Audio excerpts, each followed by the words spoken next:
माना जाता है कि मुल्ला नसरुद्दीन तुर्की में रहने वाला एक बुद्धिमान दार्शनिक था, जिसे उसके किस्से कहानियों के लिए जाना जाता था। ओशो अक्सर अपने उपदेशों में मुल्ला के कहानी किस्सों का जिक्र किया करते थे। एक बार मुल्ला नसरुद्दीन को प्रवचन देने के लिए आमंत्रित किया गया। मुल्ला समय से पहुंचे और स्टेज पर चढ़ गए। क्या आप जानते हैं मैं क्या बताने वाला हूं? मुल्ला ने पूछा। नहीं, बैठे हुए लोगों ने जवाब दिया। यह सुन मुल्ला नाराज हो गए। जिन लोगों को यह भी नहीं पता कि मैं क्या बोलने वाला हूं, मेरी उनके सामने बोलने की कोई इच्छा नहीं है, और ऐसा कहकर वो चले गए। उपस्थित लोगों को थोड़ी शर्मिंदगी हुई और उन्होंने अगले दिन फिर से मुल्ला नसरुद्दीन को बुलावा भेज। इस बार भी मुल्ला ने वही प्रश्न दोहराया। क्या आप जानते हैं मैं क्या बताने वाला हूं?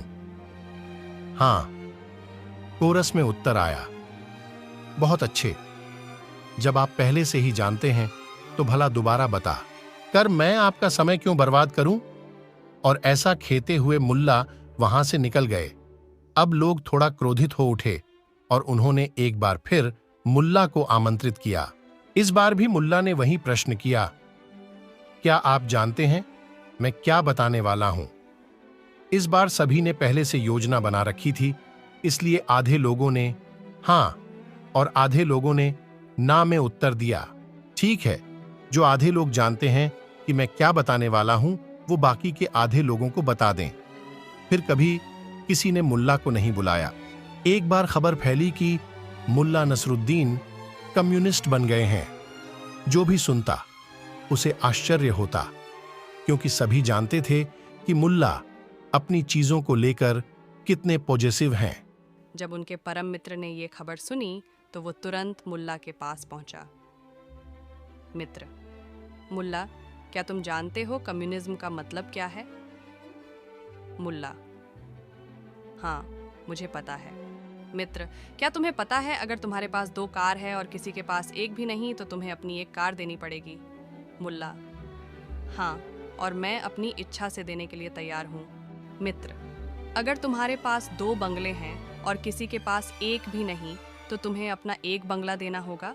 मुल्ला: हाँ, और मैं पूरी तरह से देने को तैयार हूँ। मित्र: और तुम जानते हो अगर तुम्हारे पास 2 गधे हैं और किसी के पास एक भी नहीं तो तुम्हें अपना एक गधा देना पड़ेगा? मुल्ला: नहीं, मैं इस बात से मतलब नहीं रखता, मैं नहीं दे सकता, मैं बिल्कुल भी ऐसा नहीं कर सकता। मित्र: पर क्यों? यहाँ भी तो वही तर्क लागू होता है। मुल्ला: क्योंकि मेरे पास कार और बंगले तो नहीं हैं, पर 2 गधे जरूर हैं। एक पड़ोसी मुल्ला नसरुद्दीन के द्वार पर पहुंचा। मुल्ला उससे मिलने बाहर निकले।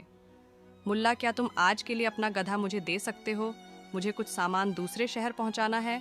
मुल्ला उसे अपना गधा नहीं देना चाहते थे, पर साफ मन करने से पड़ोसी को ठेस पहुंचती, इसलिए उन्होंने झूठ कह दिया। मुझे माफ़ करना, मैंने तो आज सुबह ही अपना गधा किसी और को दे दिया है। मुल्ला ने अभी अपनी बात पूरी भी नहीं की थी कि अंदर से ढेंचू ढेंचू की आवाज़ आने लगी। लेकिन मुल्ला, गधा तो अंदर बंधा चिल्ला रहा है। पड़ोसी ने चौंकते हुए कहा, तुम किस पर यकीन करते हो? मुल्ला बिना घबराए बोले, गधे पर या अपने मुल्ला पर? पड़ोसी चुपचाप वापस चला गया।